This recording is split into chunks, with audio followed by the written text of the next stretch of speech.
Mick Jagger, the lead singer of the Rolling Stones, recently shared his positive experience working with Lady Gaga on their latest single, Sweet Sounds of Heaven.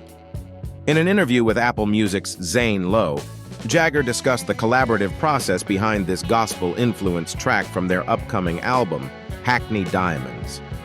He praised Lady Gaga's vocal abilities, highlighting her unique style on this song, which marked a departure from her usual work. Jagger noted that the recording process was dynamic and involved both artists feeling their way through the music, with Lady Gaga gaining confidence as they progressed. The recording took place live in the room, and Jagger described it as a great experience. They later returned to add additional parts and refine the song, emphasizing the face-to-face collaboration and friendly competition that drove them to make the track as tight as possible. The Hackney Diamonds album promises to be a collaborative effort, with Paul McCartney featured on another track, and the music video for the lead single, Angry, starring Sydney Sweeney,